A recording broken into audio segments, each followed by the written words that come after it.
መጽሐፍ ቅዱስ የያዛችሁ ሁለተኛ ነገሥት ምዕራፍ 4ን እናወጣለን። ሁለተኛ ነገሥት ምዕራፍ 4 ከቁጥር 38 ጀምሮ እስከ 41 ድረስ ያለውን ክፍል ነው የምንካፈለው። የመልእክቴ ርዕስ ጌታ የማይፈውሰው ነገር የለም የሚል ነው።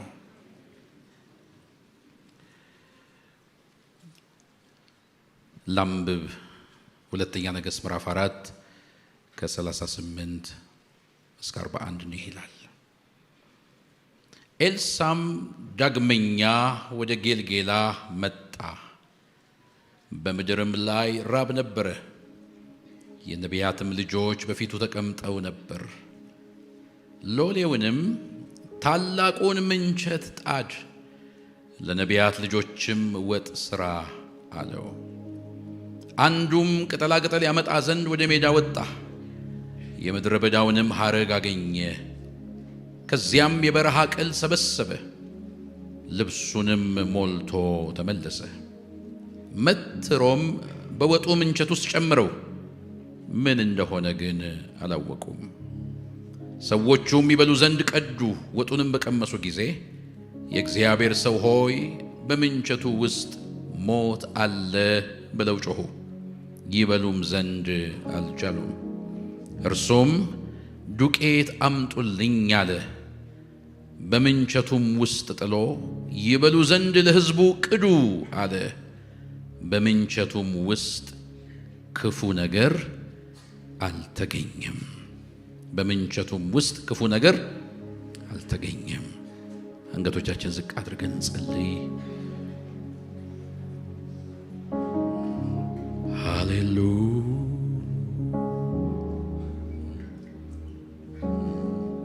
እስከ ዛሬ የጠበቀኝ በእጁ ይዞ ያለቀቀኝ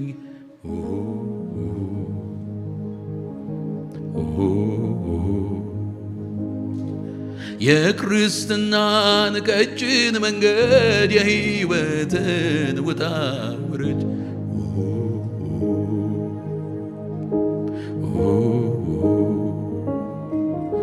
ባይበዛልኝ የእርሱ ጸጋ አንዷም ሌሊት አትነጋ።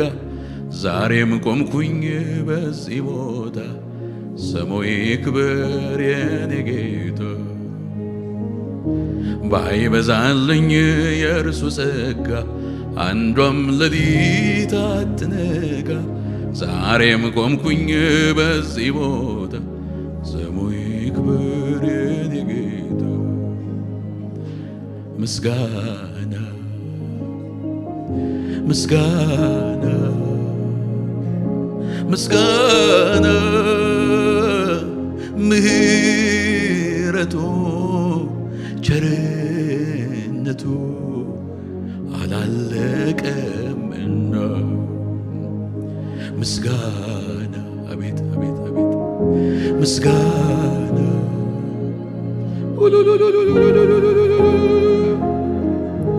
ምሕረቱ ቸርነቱ አላለቀምና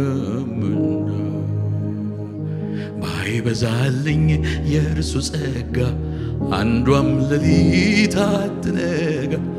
ይኸው ቆምኩኝ በዚህ ቦታ ስሙ ይቀደስ የኔ ጌታ። ባይበዛልኝ የእርሱ ጸጋ አንዷም ሌሊት አትነጋ። ዛሬም ቆምኩኝ በዚህ ቦታ ስሙ ይክበር የኔ ጌታ። ምስጋና ምስጋና ምስጋና ምሕረቱ ቸርነቱ አላለቀም። ምን ልበል ምን ላድርግ ወዶኛል ያለ ልክ።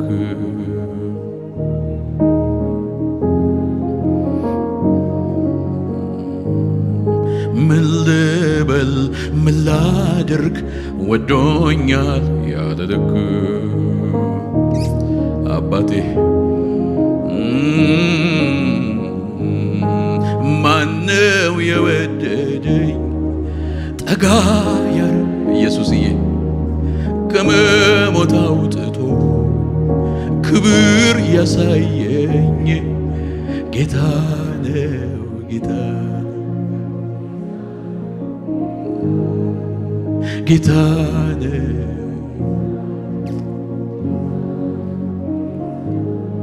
ሃሌሉያ እናመሰግንሃለን ጌታ ሆይ ሁለተኛ ነገሥት ምዕራፍ 4 የነቢያት ልጆች ላይ ትኩረት አድርጎ ይናገራል ያነበብኩት ክፍል የነቢያት ልጆች ከራሳቸው አልፈው የሌላውን ቋጠሮ እንዲፈቱ በነቢያት አገልግሎት እንዲያገለግሉ እግዚአብሔር የመረጣቸውና እድል የሰጣቸው ሰዎች ናቸው። ከራስ አልፎ ለሌላው መትረፍ መባረክ ነው።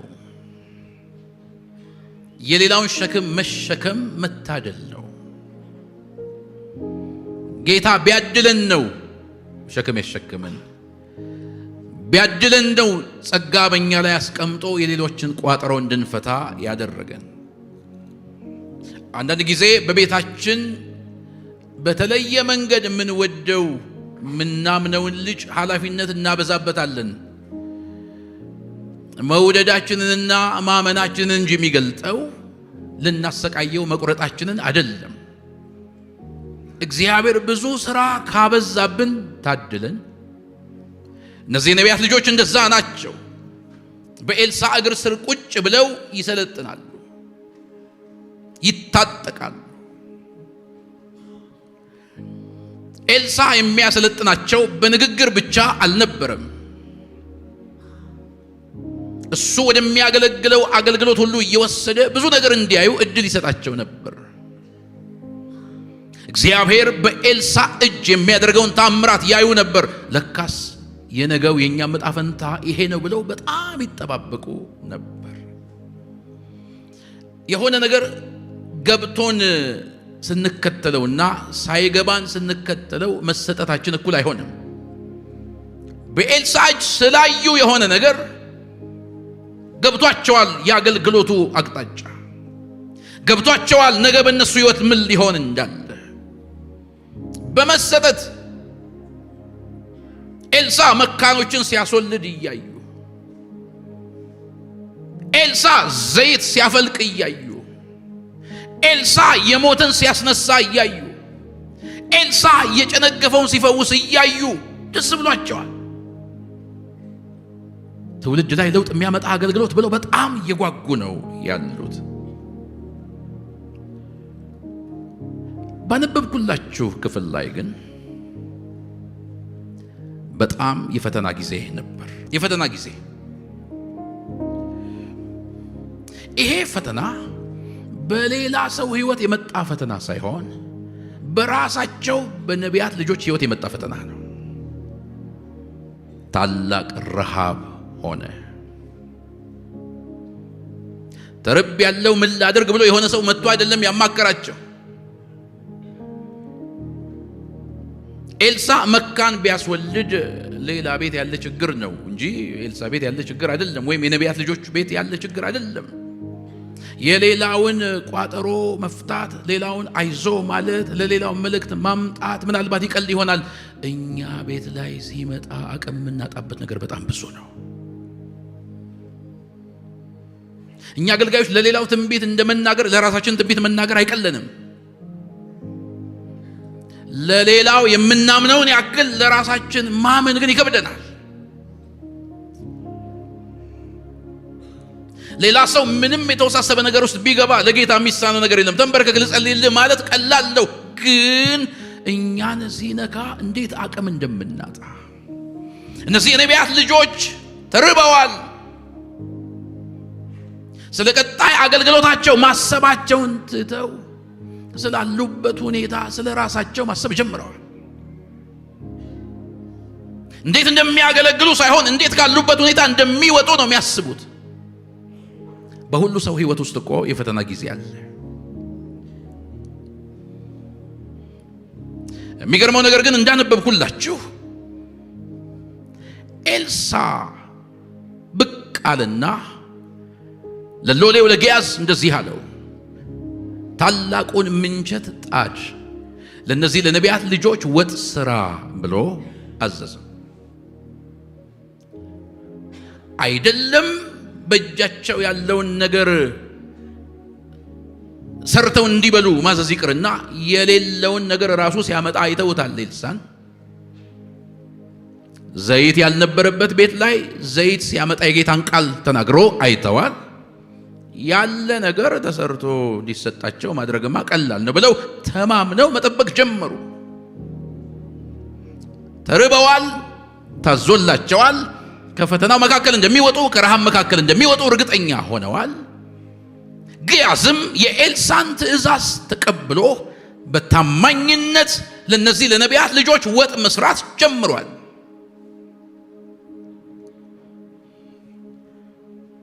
ከብላቴኖቹ መካከል ከነቢያት ልጆች መካከል አንደኛው ሰው ይመስለኛል ግያዝ ወደሚሰራው ወጥ መጥቶ ሲመለከት ያነሰበት ይመስለኛል። አንዳንዴ የሰውን አቋምና የሰውን ብዛት አይታችሁ እቺ ምን ታረግለታችሁ ብላችሁ አታውቁም? አንዳንድ ሰው አለ፣ ሰው በልቶ የሚጠግብ የማይመስለው በጣም ቸር ሰው አለ። ከተራቡት መካከል ነው ይሄ ብላቴና። ግን ለወንድሞቹ በማሰብ ይሄ ግያዝ እየሰራው ያለው ወጥ እንዲበዛ አስቦ ወደ ሜዳ ወጥቶ ብዙ ነገር ሰብስቦ አመጣ።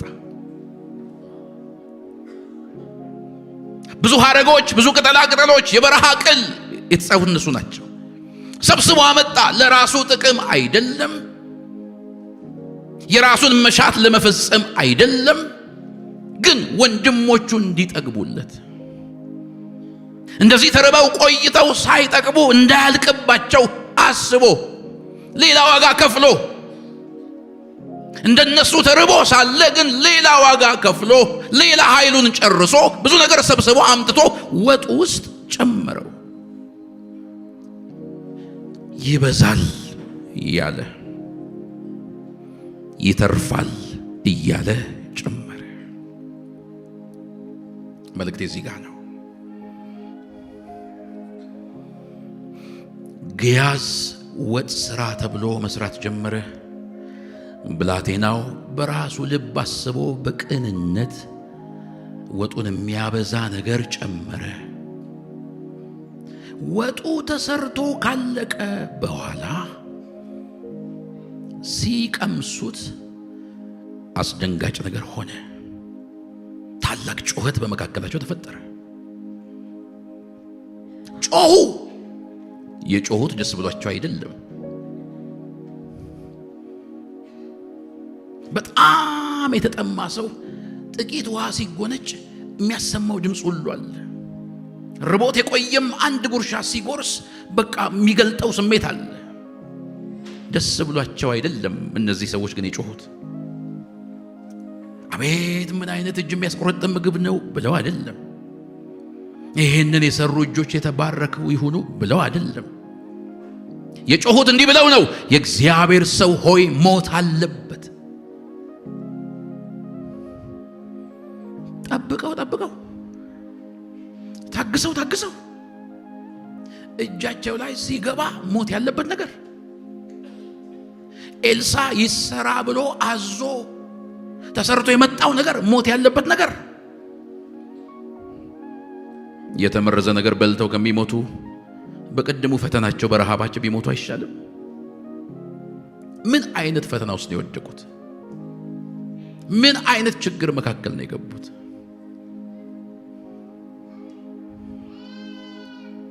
አንዳንድ ሰው እንደ ቀበጥ ሊቆጥራቸው ይችላል። አልራባቸው ማለት ነው። አንድ ገጥሞኛል ነው። አንድ ታሪክ ትዝ አለኝ።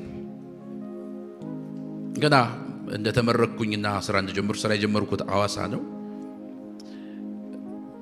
አብረው የሚሰሩ ወጣት ልጆች ነበሩ። እነሱ አብረው ይኖራሉ። 3 ወጣት ወንዶች ናቸው። ማታ ማታ ይማራሉ እና ከስራ በኋላ ቤታቸው ገብተው መክሰስ በልተው ወደ ክላሳቸው ይሄዳሉ። አንድ ቀን መክሰስ ሲበሉ በጣም ብዙ የሚያደክም ስራ ሲሰሩ ስለሚውሉ ርቧቸውን የሚገቡትና ሲበሉ አንደኛው ይሄ ምግብ ጋዝጋዝ ይላል አለ። ሁለቱ ጓደኞቹ እንደቀበጣ አሰቡና አንተ አልራበህም አሉት። አንተ አልራበህም እኛም በላለን ተው ብለው ትሪውን ከፊቱ አዙረው ለሁለት አወደሙት። ከነከነው እና ልጅቱ ምግብ የምታበስልላቸው ልጅ ቁርስም በማለዳ መጣ ታበላቸዋለችና ስትመጣ ጠብቆ ሳይተኛ አድሮ ምንም ነገር ከመስራትሽ በፊት ቆይ አቁሚ ብሎ የትላንትናው ምግብ ጋዝጋዝ ይላል አላት። ደነገጠች። አስታወቀብኝ ወይ አለች። እኔ እኮ ዘይት ሲያልቅ ባዶውን እንዴት ይጣፍጣል ብዬ ትንሽ እኮ ነው ጠብ ያደረኩት። ረሃብ ጋዝ ያስበላል ማለት ይሄ አይደል? ልክ ነው፣ ጋዝ ነበረው። ሁለቱ አላወቁም፣ ያዳመጡት ረሃባቸውን ብቻ ነው። ይሄኛው ቢራብም ግን ትክክለኛ ነገር ነው የሚፈልገው። እነዚህ የነቢያት ልጆች ቀብጠው አይደለም፣ በእርግጥም ሞት ያለበት ሆኖባቸው ነው። ምንም ቢራቡም ምንም እጃቸው ላይ ሌላ አማራጭ መፍትሄ ባይኖርም ሚናፍቁት ግን ንጹሑን ነገር ነው። የሚፈልጉት ግን የጠራውን ነገር ነው።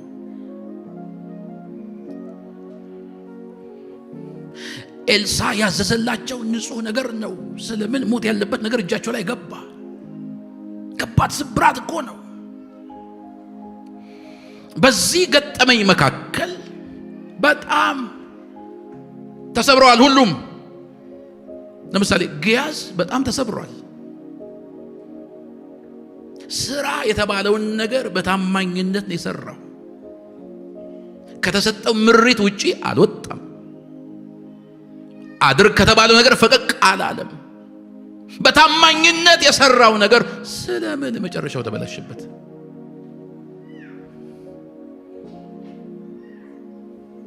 ምንድነው ስህተቴ ብሎ ቢያስብ ምን ስህተት ያገኛል? ግያዝ ግን ተበላሽቶበታል።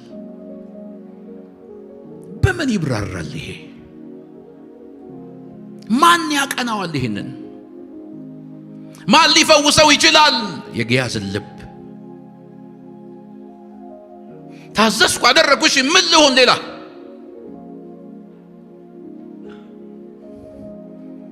ይሄ ለማን ይነገራል?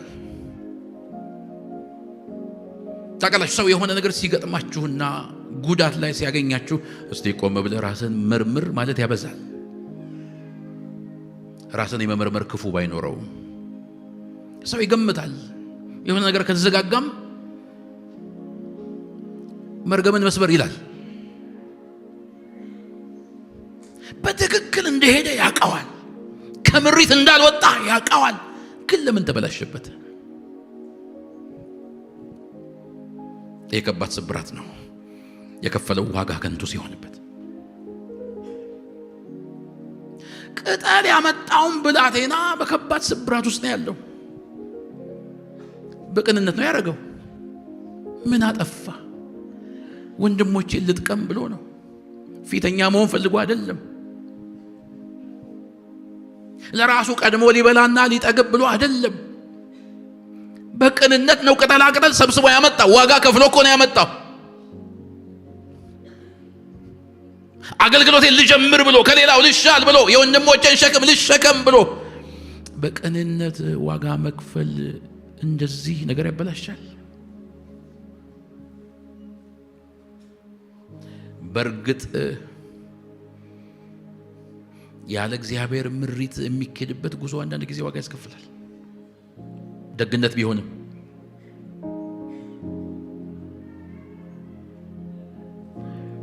ደግነት ቢሆንም በጎ ማሰብ ቢሆንም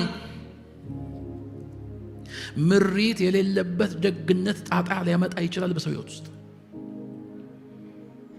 መቻወቀው የነገ የማገልገል ተስፋ ያለው ብላቴና፣ ትውልድን ነፃ አወጣለሁ ብሎ የሚጓጓ የሚናፍቅ ብላቴና የውር ሲል ደፋ ቀና ሲል ላገልግል ሲል ለካ ሳያውቅ የተመረዘ ቅጠል ነው ይዞ የመጣው።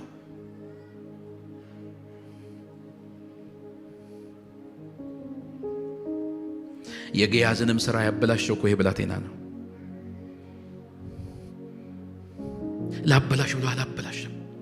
ላግዘው ብሎ ወጡን ላብዛለት ብሎ ነው፣ ግን አበላሸ። በተስፋ ሲጠብቁ የነበሩትን የእነዚህን ልጆች ተስፋ ያጨለመው ብላቴና ነው። ላጨልም ብሎ ግን አላጨለመም። ማን ነው ቀና የሚያደርገው ይሄን ብላቴና? ስለ ነገ ተስፋ እንዳለው የሚነግረው ማን ነው? እንዴት ነው የሰውን ፊት ማየት የሚችለው? እሱ አምጥቶ ወጡስ በጨመረው ነገር ቢሞቱ ምንድን ነው ተስፋው?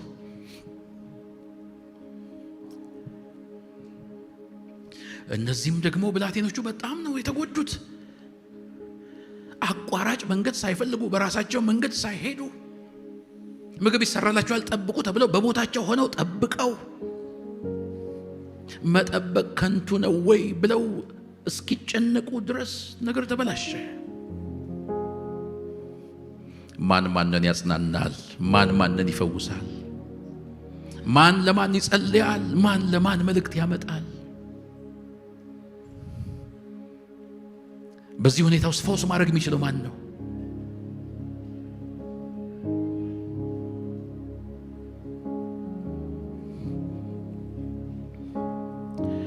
አንዳንድ ነገር አንዳንድ ጉዳት በራስ ስህተት የመጣ ሲሆን አቅም ያሳጣል። ቀና ለማለት ይከብዳል። አብርሃምን ታስታውሱት የለ?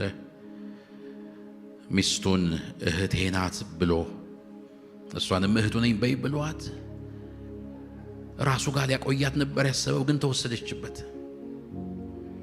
የተወሰደችበት እህቴ ናት በማለቱ ነው። አሁን እኮ ኢንጂሰስ ኔም ትመለስ ለማለትም እኮ አቅም ያንሳል፣ በራሱ ምክንያት ስለተወሰደች። ይሄንን ማን ያብራራል? ይሄንን ማን ይፈውሳል? ይሄን ስብራት ማን ይጠግናል?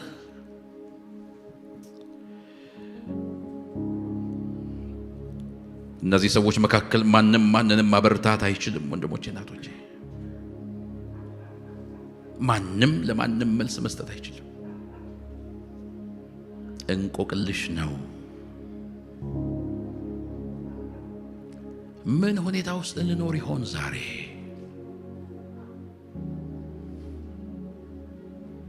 የትኛው ስብራት ውስጥ እንሆን ይሆን? የትኛው ጉዳት እያስነከሰን ይሆን? መልስ ያጣንበት ነገር ምን ይሆን? ረጅም ርቀት እንሄዳለን ብለን ስናስብ ባጭር የሚያስቀር ነገር ሲገጥመን ምንድነው ተስፋችን?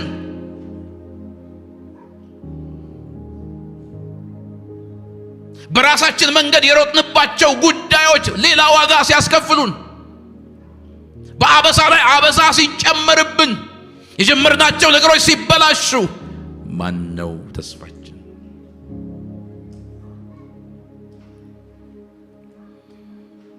ክብር ለኢየሱስ ይሁን።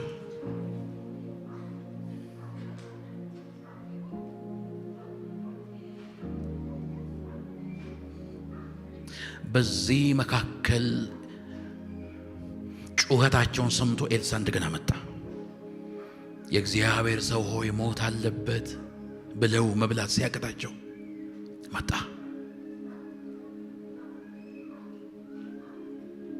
እነሱ መናገር ቢያቅታቸው፣ እርስ በርስ መጽናናት ቢያቅታቸው፣ መልስ መስጠት ቢያቅታቸው፣ ካሉበት ሁኔታ መውጣት ቢያቅታቸው፣ በዚህ ሁሉ ነገር መካከል መናገር የማይፈራ እጁ ያላጠረች ጌታ አለ።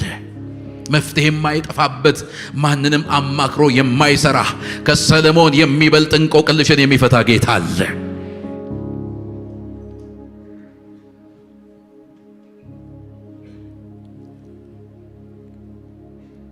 ያየኛል ወይ ልቤ ሲጨነቅ ለነፍሴ ሰላም ስሻ ጭንቀት ሲከበኝ ስንገላታ አምላኬ ያየኛል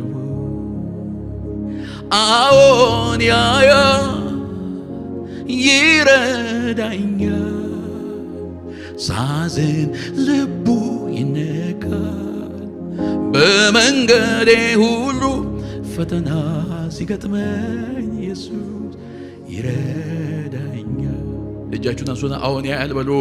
አዎን ያያል ይረዳኛል ሳዝን ልቡ ይነካል በመንገዴ ሁሉ ፈተና ሲገጥመኝ ኢየሱስ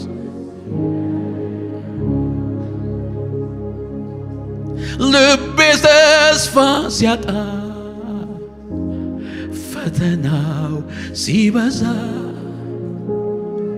ወደ ማን ያለ ኢየሱስ ካንተ ሌላ ልቤ ሰላም ሲያጣ ወጀቡ ሲበዛ ወደ ማን ያለ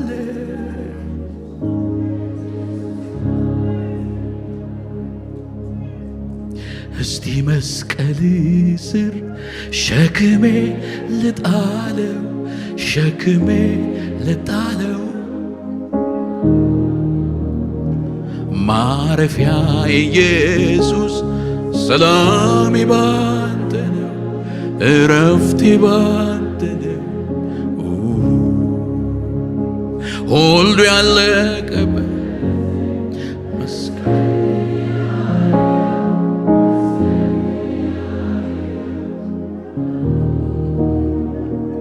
ያኔ መከራዬ ችግሬን ረሳለሁ ጭንቀቴ ረሳለሁ ማንም ሊፈታው አይችልም ነገሬን ጉዳዬን ጌታው ማንም ሊፈታው አይችልም ነገሬን ጉዳዬን ጌታው አንተው ጋር መጣለው ይዤው ነገሬን ጉዳዬን አንተው ጋር መጣለው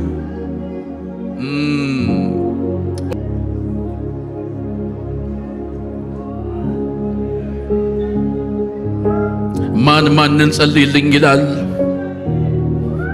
ገያዝም ተሰብሯል ብላቴናውም ተሰብሯል ሲጠብቁ የነበሩትም ተሰብረዋል ማን ማንን ቀና ያደርገዋል ማን የማንን ልብ ይደግፋል አይደለም የሌላውን ቋጠሮ ለመፍታት የራሳቸውን ነገር ለመቀየር እንኳን አቅም የላቸውም ተፈትነዋል ተንገዳግደዋል አዝነዋል ልባቸው ወድቋል ማነው በዚህ መሃል መፍትሄ ያለው ማነው እጁን የሚልክ ማነው ቃሉን የሚልክ ማነው አይዟችሁ የሚል ማነው አትፍሩ የሚል ማነው ነገ መልካም ይሆናል የሚል ማነው ብርሃን ይመጣል የሚል ነገር ሲከብድ ሰው ሁሉ አንገት ሲደፋ ቤተሰብ ሲጨልም ስለ ነገ የሚታይ ተስፋ ሲታጣ ወደ ግራ ወደ ቀኝ ሲዞር ምንም ብርሃን ሳይታይ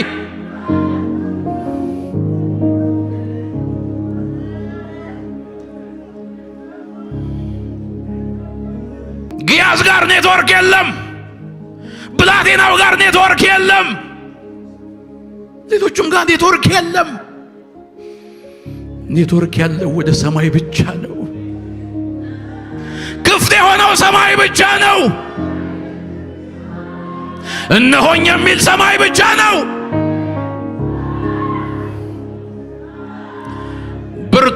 መልአክ መጥቶ ወደ ዮሐንስ መጽሐፉን የሚዘረጋ ማህተሙንም የሚፈታ የለም፣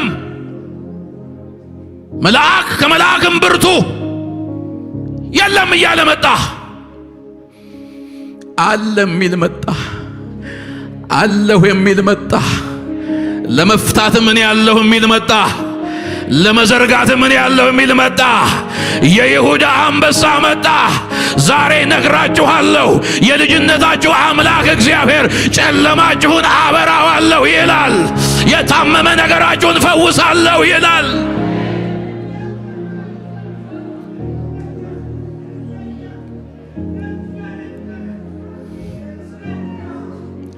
ለነገር ውጫ ተዘጋጅተው ባጭር ቀሩ።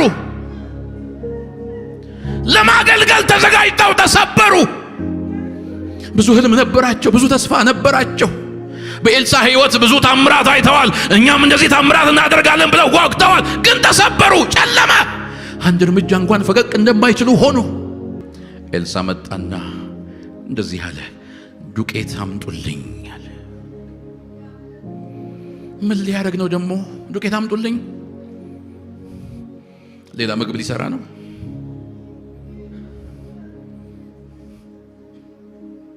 አንድ ጥሩ ነገር ነው። ሌላ ምግብም ቢሰራ፣ ሌላ ያልተበረዘ ያልተከለሰ ሌላ ምግብም ቢሰራ አንድ ጥሩ ነገር ነው።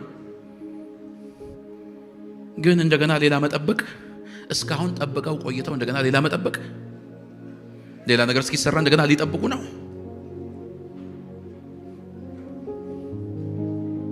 ሌላ ምግብ ሰርቶ ቢያበላቸውና ሰላም ቢሆኑ የግያዝ ሕሊና ይፈወሳል?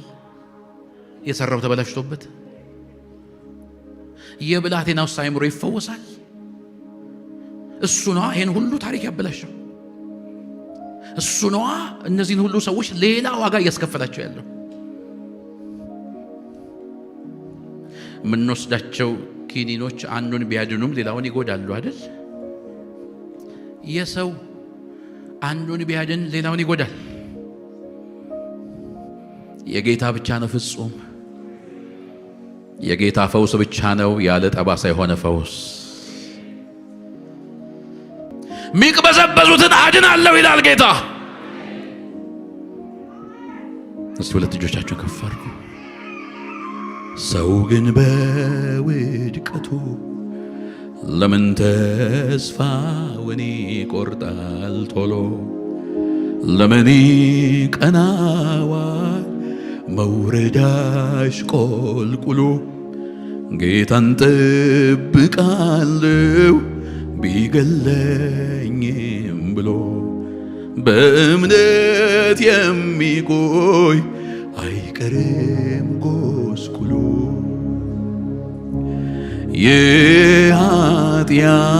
የኃጢአተኛውን ጥፋት እግዚአብሔር መቼ ወዳል? የተጣለ ሰው እንኳ ፈጽሞ እንዳይጠፋ በምክሩ ያስባል፣ በምክሩ ያስባል። አሜን ሃሌሉያ ሃሌሉያ።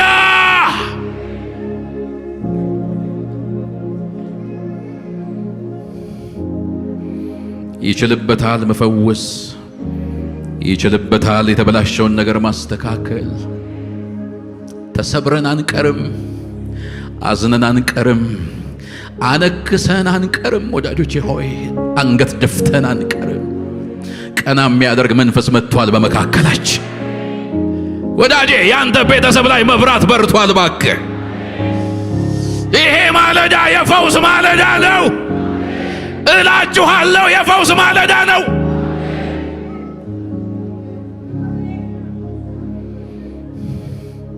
ዱቄቱን ተቀበላቸውና ኤልሳ ወጥ ውስጥ ጨመረው። በኢየሱስ ስም የተመረዘው ወጥ ውስጥ ዱቄቱን ጨመረው። ምን እያደረገ ነው ሰውየው? ዱቄቱንም የበለጠ ያበላሸው ይመስላል። ጥቂት ያለችዋንም ዱቄት ያባከናት ይመስላል። ጨመራት የተመረዘ ወጥ ውስጥ። ዱቄት የተመረዘ ነገር ውስጥ ሲገባ ዱቄቱ ራሱ ይመረዛል።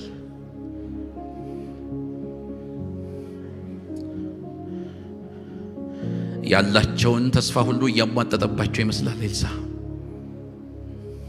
ምን አለ ሌላ ነገር ቶሎ ቶሎ ሰራ አድርጎ ቢሰጣቸው። ተስፋ አድርገው ነበር፣ ጭራሽ አበላሸው። ጭራሽ የተመረዘው ነገር ውስጥ ጨመረው። ምንኛ ነው ይሄ ደግሞ! ወንድሞቼ እናቶቼ፣ ጌታ እንዴት እንደሚሰራ ያውቃል። እኛን አማክሮ አይሰራም። መላእክትን አማክሮ አይሰራም። ጌታ ምኑ ጋር ነክቶ እንደሚፈውሰን ያውቃል። ምናችንን ዳሶ ኃይል እንደሚጨምርልን ያውቃል። እንዴት አድርጎ ረጅም መንገድ እንደሚያስኬደን ያውቃል። አስተያየት አይሰጠውም ጌታ። ብቻ ልፈውስ መጥቻለሁ ብሏል ጌታ። ሃሌሉያ!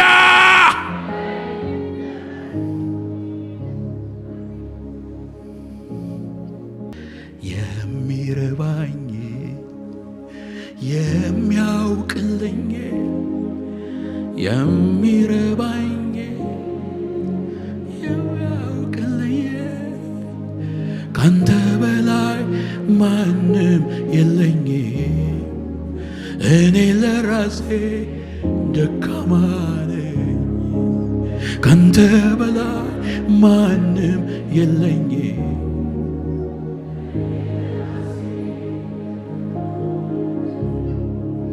ጥግት ብያችኋለሁ ይላል ጌታ።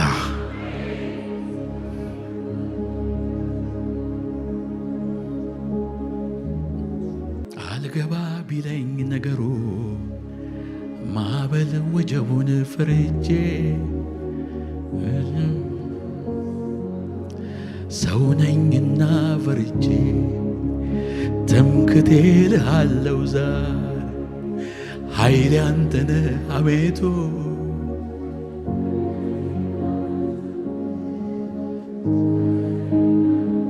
ምን እላለሁ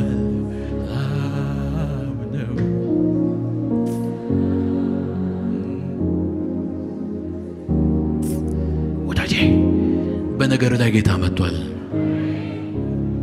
እስቲ ቀኛችሁን አንሱ ባካችሁ። አስቀድሞ ጌታ ምን አለ? ምን አለ? ምን አለ? ስለ መጪው ዘመን ምን አለ? ምን አለ? ምን አለ? ከማዕበሉ በፊት ምን አለ? ምን አለ? ምን አለ? ከወጀቡ በፊት ምን አለ? ምን አለ? ከሙሴ ጋር እንደነበርኩኝ ካንተ ጋር እሆናለሁ። አብርሃምን እንዳወራሁት አንተንም አወራሃለሁ። ዳዊትን እንዳከበርኩት አንተንም አከብርሃለሁ። ያቤጽን እንደሰማሁት አንተንም እሰማሃለሁ። ልክ እንደ ኢየሩሳሌም በውስጥ ክብር ሆናለሁ። ዙሪያዋን እንደከለልኩኝ አንተንም ከልልሃለሁ። እንዲህ ያለኝ እንዲህ ያለኝ እንዲህ ያለኝ እንዲህ ያለኝ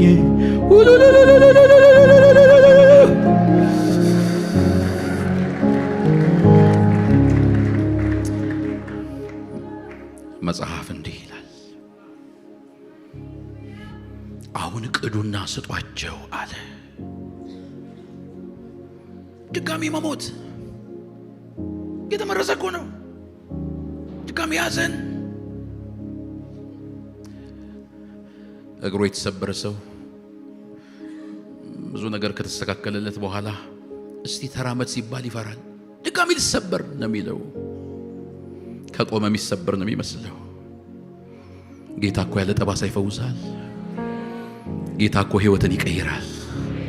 ጌታ እኮ ሰው ያረጋል። ጌታ እኮ ወዳየልን ዓላማ ያስጉዘናል። ጌታ እኮ ፍጻሜያችንን ያሳምራል። ወጡ እጃቸው ላይ ሲገባ እንደ ትላንትናው አልነበረም። መጽሐፍ እንዲህ ይላል፣ በምንቸቱ ውስጥ ክፉ ነገር አልተገኘም።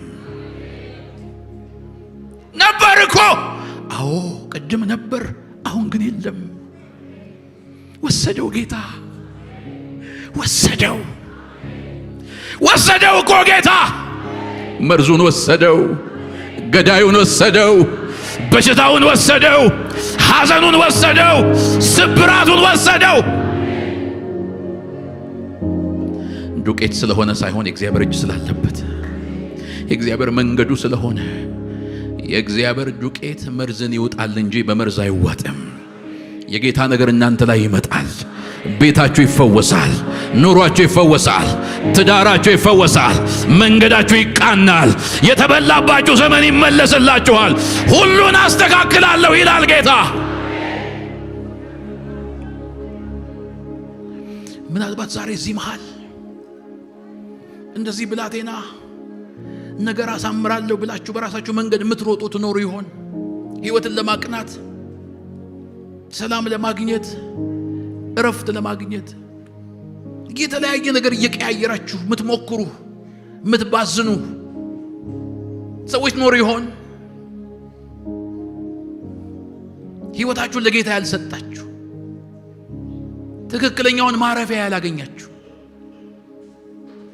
በምትፍጨረጨሯቸው ነገሮች ይባስ ሞትን በላያችሁ ላይ ያመጣችሁ ያላችሁ፣ ዛሬ ይሄ መልእክት ለእናንተ ነው። ያለ ጌታ የሚፈውስ ማን አለ? ያለ ኢየሱስ የሚያሳርፍ ማን አለ?